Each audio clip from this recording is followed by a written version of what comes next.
You guys. You guys.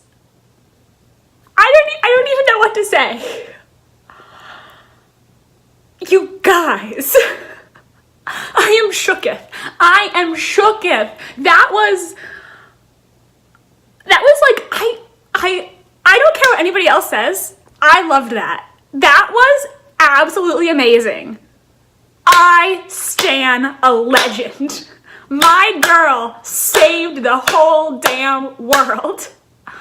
I loved it. Hello, beautiful people of the internet. Welcome back to my channel. My name is Jackie. How are you doing today? So in this video, I'm gonna be breaking down Game of Thrones Season 8, Episode 3, entitled The Long Night. I don't know if I'm really gonna recap this episode in here because, I mean, it was a whole battle episode, so I can't really recap it going like, oh, so-and-so fights off a pack of whites, and then so-and-so does this. I'm sort of just gonna talk about different things that happened because, you know, we all watched the episode. I don't need to go step by step through everything that happened. So I'm just gonna give you guys my thoughts, my reactions. I know there were a lot of people who were pissed about this episode, but personally, I thought it was absolutely amazing and I loved it. It was a phenomenal episode of television. So let's just start off with like the biggest moment of the entire episode first. Arya Stark killed the Night King. Wow. Arya is my absolute favorite character in all of the Song of Ice and Fire. I love her, and now I feel like she might have just cemented her spot as my favorite fictional character of all time. In any book, TV show, movie, like, she is my queen. The queen Westeros deserves. She saved Westeros. She is Arya Stark of Winterfell. A girl killed the Night King. And honestly, I've seen a lot of people be pissed off about this. I just opened up the game revealed on YouTube. It just got posted. I'm gonna watch it after I film this because it's 40 minutes. Like, I don't have time to watch it right now. I may not even be able to watch it until after class this afternoon. And the comment section are just people bitching about it, saying this is stupid, like this is fan service, I can't believe a girl killed the Night King, like it should have been Jon, yada yada yada. And like, honestly, I don't care if they're mad about it. I don't care. This was phenomenal to me. And to all those like misogynistic dude bros out there saying, I can't believe a girl killed the Night King, it should have been Jon. Yes, a girl killed the Night King. A girl saved all of Westeros. You can die mad about it. I don't care. Honestly, at first, when we had that scene where Beric and the Hound come and save Arya, and then Beric dies saving her, I was really disappointed because I wanted to see Beric use the last kiss, his power from the books. But then, like, realizing that Arya's destiny was to kill the Night King and that Beric was brought back to save her, to help her fulfill her destiny, I really did love that moment in retrospect. I thought it was really great. Thank you for your service, Beric Dondarrion. I still hate Melisandre. I mean, Melisandre burnt Shireen alive, which Stannis did that too. I also hate Stannis, just so you know, I'm not a hypocrite. I hate Stannis too. And she sexually assaulted Gendry, which, let's just be honest, it was a sexual assault. By the end of that encounter, he was no longer consenting, and so, in my opinion, that's a rape. Not even in my opinion, that is a rape. It is. It's just factually a rape. Men can be rape victims too. So I'm never gonna be a Melisandre fan, but I sort of liked how we had this callback to what Melisandre said to Arya way back in season 3 with the brown eyes, blue eyes, green eyes, and we see Melisandre basically help Arya realize her destiny. So I did like that, and I did like how Melisandre died in her true form. I did think it was like a little weird that she just died so unspectacularly. I kind of always thought that Melisandre's death had to be a significant turning of the tides in the battle with the way that she talked about, you know, I have to die in this country. But I mean, it was fine, you know, it was fine. Now, I know a lot of people are wondering, what does this mean for the Azor Ahai prophecy? Is Arya the princess who was promised? What's really going on here? Well, first of all, The Azor Ahai prophecy wasn't really brought up in the show like it is in the books, and I don't know if the Night King is going to play out in the books like it is in the show. There is no Night King in the books. There is the historical Night's King, so I don't really know how things with the White Walkers are going to be resolved in the books. It may not be a huge thing like this. Maybe it will be. I don't know that. It's impossible for any of us to know. But I'll just tell you the way that I view the Azor Ahai prophecy. And after this episode, I don't think it's as simple as Arya's Azor Ahai or Jon is Azor Ahai. I think Azor Ahai is sort of everyone. Like, everyone had their role to play in this battle, so it would be possible for them to defeat the Night King. Arya may have killed the Night King herself, but, you know, Daenerys brought the Unsullied and the Dothraki and her dragons. You know, Theon held the Night King off long enough that Arya could show up. You know, Sansa made sure that the Northerners were in the castle and were safe and, like, they had food. You know, like, Beric died for Arya so that she could fulfill her destiny. You know, like, all these things. So in my mind, there's not one chosen one. It's sort of like everyone is the chosen one. This victory is possible because they all came together and because they all did the best they could. So every single person counts. Does that make sense? Like, that's the way that I choose to view it. It is not a literal, like, a prophecy to be taken literally. There does not literally have to be a Nisa who gets a sword driven into her chest, which honestly, I'm so happy about that because, like, some people were saying Jon's Azor Ahai and he's gonna have to stab Daenerys in the heart to win. And I was just like, no. I do not want to see a woman be sacrificed so a man can fulfill his destiny. That is just a no from me, so I'm happy that did not happen. And this is just the way I choose to see it. I think the chosen one is a very tired trope, and I prefer to see it as every single one is the chosen one. All of us are necessary, and we couldn't have done this without every single person who was here. That's the way I choose to view it. I did think last night, and I don't remember like where I got this quote from. I just remember I read it somewhere and I don't know where it was that I got it from. So if any of you guys remember this, maybe you can find the link for me. But I remember reading something George R. R. Martin said about, originally there was supposed to be a 5-year time jump in A Song of Ice and Fire, and he decided to scrap that. And when he was talking about that decision, he had some quote that was along the lines of, "If a 13-year-old has to save the world, so be it." And guess how old Arya Stark will be in A Dream of Spring? So I don't know, guys. Maybe she'll have some kind of equivalent to this moment in the books. I don't know. At this point, I really don't know how the books are going to play out. I don't know, like, to what extent the Night King or Night's King will exist in the books. I don't really know. Like, we haven't gotten to that point yet, but I just thought that was interesting. I know I read this quote somewhere. I don't remember where. If any of you guys can find it, please link it in the comments and help me, because I looked and I can't find it now. I don't think I just made it up. I remember reading this. I will say I hope that Arya doesn't kill Cersei. I love that she killed the Night King, but I feel like Cersei is really Jaime's to kill. Or if it couldn't be Jaime for some reason, then I would want it to be someone like Sansa or Tyrion, someone who has suffered directly because of Cersei, who was, I don't want to say tortured by her, because they weren't literally tortured. Someone who was deeply affected by her actions for years, who knows her on a personal level, that Arya just doesn't know her. I know some people think that maybe she'll kill Cersei now because brown eyes, blue eyes, green eyes, blah, blah, blah. But I'm just gonna say I hope not, because to me personally, Jaime is the person who should kill Cersei. He's the one who has suffered the most because of her, in my opinion, next to maybe Tyrion, and I just think that would be the most satisfying end to Cersei. So if it's anyone but Jaime, I will admit I would be a little disappointed by that. So, in conclusion, my girl, my queen, love of my life, Arya Stark, saved all of Westeros. She is the savior of humanity. I don't care what anyone else has to say.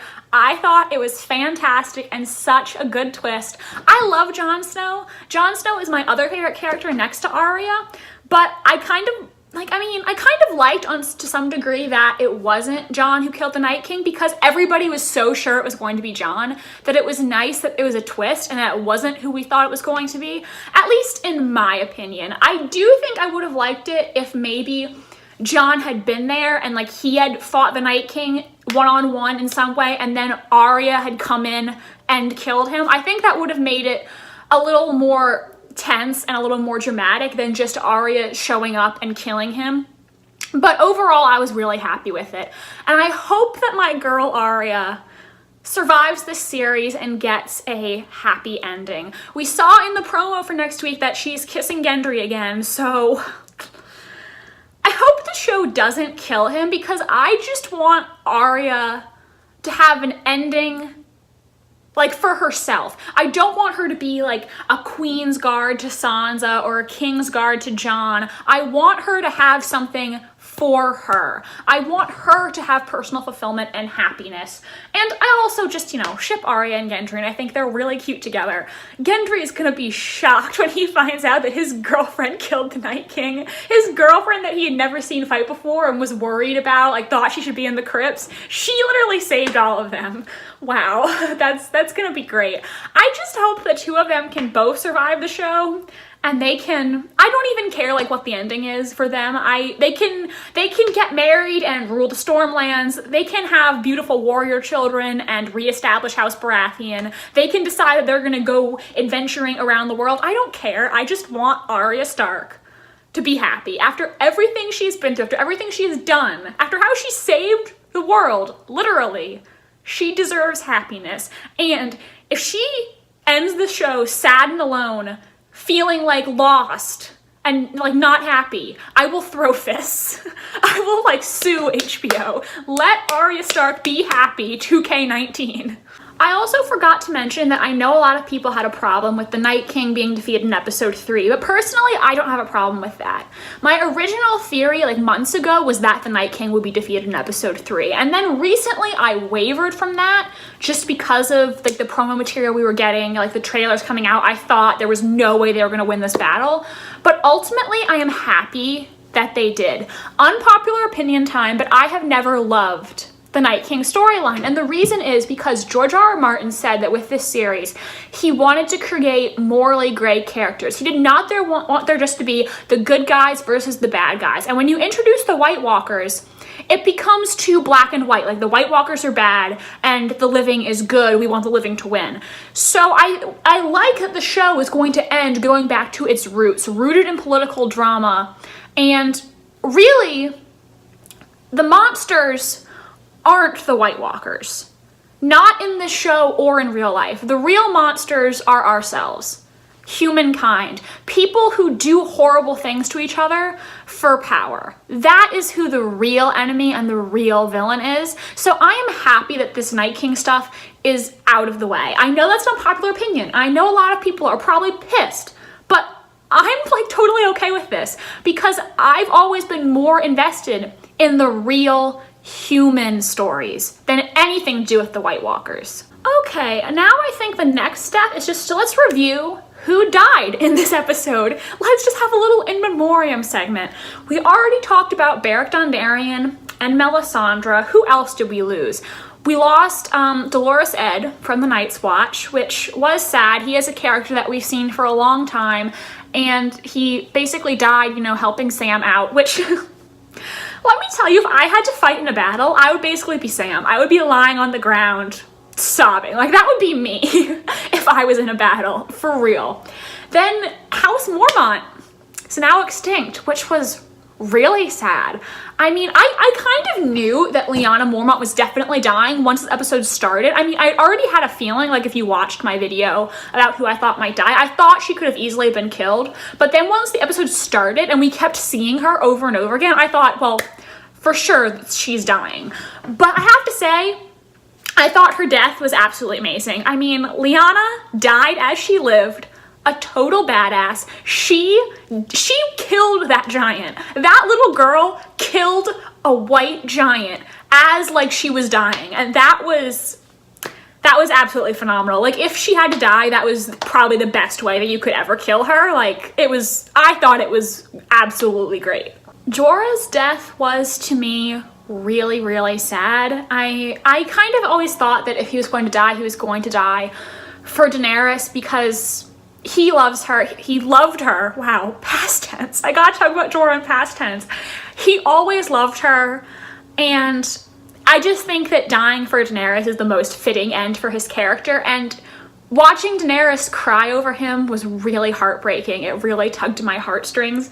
I didn't even realize until someone pointed it out that Drogon like tries to wrap his wings around Daenerys to like comfort her, like, don't cry, mom, and oh, that was so emotional. I mean, rest in peace, Jorah. Like, I mean, Jorah did some bad stuff, you know, but ultimately, you know, he really did love Daenerys, and I think this was the best ending for his character possible. Then I think really the only other death that I need to mention is the one that to me was the most emotional of them all, and that was Theon's death, which was just, wow. I always thought that Theon was going to die saving his sister. I thought that he was going to have to kill Euron and save Yara and die in the process, but like honestly, as much as I wish we could have gotten to see that Theon versus Euron battle, this was an absolutely amazing end to his character. Theon may have been a Greyjoy, but he was also a Stark, and he died an honorable death, like a Stark, at Winterfell, which was his true home. And that was beautiful. I feel like this was the perfect way for Theon's redemption arc to be cemented, for him to atone for his past mistakes, and wow, listening to Bran tell him that he was a good man. Wow, I'm like getting emotional again. That was absolutely phenomenal. And I just have to say, I feel like Alfie Allen, who played, I hate using past tense for these characters, who played Theon, is just a phenomenal actor, in my opinion. I think he's one of the best actors on the entire show. He was one of the best actors on the entire show. I mean, Alfie's not dead, obviously, but his character's dead and he's not going to be on the show anymore. He is just so supremely talented, and Theon is a character who I hated with a passion in season 2, and then he had this amazing redemption arc, acted to perfection, and like I never expected to get emotional over Theon Greyjoy's death, and yet here I am. And I think that's all possible because of how well Alfie played Theon for 8 years. So man, I just props to Alfie Allen. He is an amazing actor. I hope he has so much more success in his future career. I love him. He is wonderful. And I think it is a crime that HBO has never submitted Alfie for an Emmy nomination, because he deserves it. I think he's one of the best actors in this entire show, and nobody gives him enough credit for his performance. This was an amazing scene. And you know, Theon charged at the Night King, knowing he didn't have a chance, and because he did that, he gave Arya the time she needed to show up and save Bran. So Theon truly died a hero. Absolutely 100%. I'm honestly really surprised that Grey Worm and Podrick are still alive after this episode. I mean, I'm not complaining. I'm happy they're both still alive. I just thought they were totally donezo, 100%. So I was actually really surprised that they didn't die. Honestly, there was probably less death in this episode than I was expecting. I mean, personally, I'm not gonna complain about that because I don't want like my faves to die. I want the show to end with my favorite characters like finally getting to have a happy ending after everything they've been through. And I know there's some people in the fandom who want the show to have a really dark ending, but that's personally not me. So I guess maybe that's why I was happy with this episode and other people weren't. But like, you know, I don't really care. Everyone's entitled to their own opinion, and I'm happy about how everything worked out in this episode, so I'm just gonna be happy. And you know, if other people want to be bitter and upset, they can be bitter and upset. That's fine. I don't care. I will say I do feel the need to stick up for my girl Daenerys here for a minute. I don't know at what point the tides turned and it became like cool and edgy to hate on Daenerys, but it's really getting ridiculous. I mean, I know some people say that Daenerys used to be like super exalted in the fandom, but now all I see is people shitting on her so unfairly, and that's why I'm so defensive over Daenerys, because I think people hate on her for things that they don't hate on other characters for, and I just don't think it's fair. And I think to say that Daenerys contributed absolutely nothing to this battle is just factually inaccurate, and what's really annoying to me is that I don't want to make a generalization, because obviously there's trash people on every single side in a fandom, and I don't want to make people feel like I'm singling all of them out. There's just certain people in Sansa's fandom who shit on Daenerys in order to make Sansa look better. And that is just so stupid. And I don't know how you can say that you're a feminist when you trash on another woman to make your favorite female character look cool. It's just not okay, in my opinion, and it's also just wrong. Like, I have to wonder sometimes, are we watching the same show? The fact of the matter is that Daenerys brought to this battle 2 dragons, all of the Unsullied and all of the Dothraki. And some people were saying, like, oh, the Dothraki died, like, right in the beginning of the battle. But that doesn't mean they weren't, like, important numbers, because every man that Daenerys brought to this cause gave them more time. If they had started off without any of the Unsullied or Dothraki or any dragons, the Night King could have decimated them easily, and then Arya would have never gotten to kill the Night King. So to say that Daenerys did nothing is, in my opinion, not true, because every single man brought to this cause mattered. Every single man who fought gave them more time. I mean, if people are gonna say Theon was a hero because he gave Arya more time, well then how can you not say the same thing about Daenerys? Daenerys brought all these men to this cause, and therefore they helped to give Arya more time. Every single person, in my opinion, helped contribute to this victory.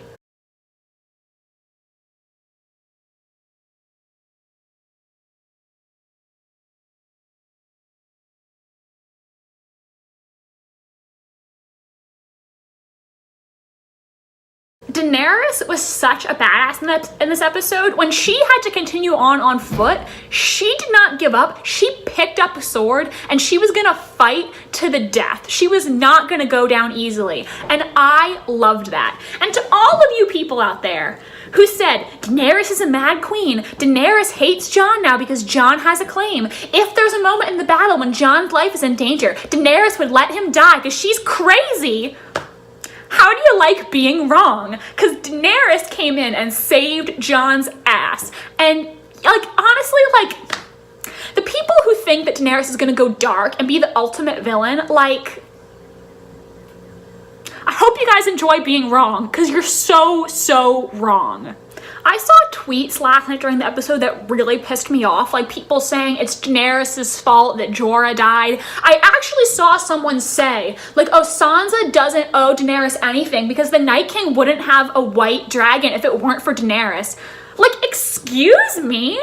Are you watching the same show that I'm watching? You know why Daenerys went beyond the wall? To save Jon. So if we're gonna blame someone on why the Night King has a white Viserion, blame Jon. I mean, I love Jon and everything, but saying that's Daenerys' fault? Like, Daenerys is a bad person because she went and saved Jon and all the other guys when they were beyond the wall? Like, that's just ridiculous. Or, you know, blame Tyrion because it was his stupid plan to begin with. Like, I just can't believe that some people will find a way to blame Daenerys for everything. No matter what she does, it's not enough for them. They always find some way to vilify her. And, like, I'm sorry, it's so tasteless to find a way to make everything the woman's fault.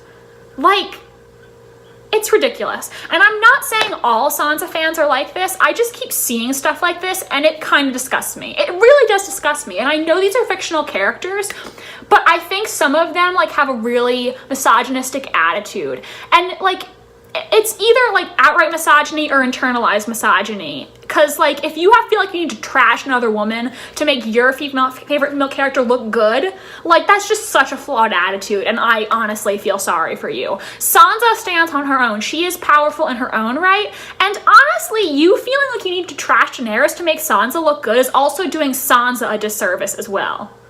I have to say, I actually really liked the moment between Sansa and Tyrion in the crypts. I mean, I don't know if I'll go as far as to say that I ship Sansa and Tyrion, but I feel like in another universe, they could have been really good together, and him kissing the back of her hand when they thought they were going to die was really sweet. So if the two of them got back together on the show, like, I wouldn't be mad about it, to be honest. I don't know, like, I feel like I still am worried that Tyrion might betray Daenerys in some way. or do something that's gonna get him killed. But I mean, you know, in a perfect world, if Sansa and Tyrion could both survive and work it out, like, that would be fine by me. I just want, like, something nice for Sansa at the end, you know? I want her to have the North, and if she does end up with a man, I want it to be someone who respects her, because she deserves that. I mean, after Joffrey and Ramsay, she deserves a nice guy who will treat her like she deserves to be treated. Like every woman deserves to be treated by a man. So, I guess that's really it. I hope I'm not forgetting anything. Honestly, I'm still like buzzing after this episode. I loved it. I don't care if other people hated it. I thought it was absolutely wonderful and I was so happy with it. I would give this episode like a 10 out of 10. I thought it was spectacular. Just amazing. I'm interested to see what's going to happen now. I hope that next episode the other Starks find out about Jon's true parentage, because I think that's a very important conversation for them to have. And it'll be interesting to see what Daenerys wants to do with the Iron Throne now. I'm going to give Daenerys the benefit of the doubt and see what happens. I mean, it's really a complicated issue because Jon has the better claim, but Jon's never wanted to be king. I don't know. I still feel like Jon and Daenerys might get married at some point. I still think Daenerys is going to find out that she's pregnant with Jon's child. I don't know when this is going to happen though. It might be saved for like the final episode. Like Daenerys might find out that she's pregnant in the final episode and then they'll decide to get married. Like maybe Daenerys will tell Jon that he needs to marry someone else to continue on their bloodline even though she loves him. I don't know. We'll see how this plays out. So guys, that is it. Let me know what you thought about this episode. Were you satisfied? Were you disappointed? Let me know in the comments. If there was anything about this episode that you thought was significant that I forgot to mention, you can leave that in the comments as well. Thank you so much for watching. Please give this video a like if you enjoyed, and subscribe to my channel if you want to see my Game of Thrones videos for the rest of the season. Thank you guys so much for watching, and I hope you have a wonderful rest of your day. Bye, and I hope to see you in the next one.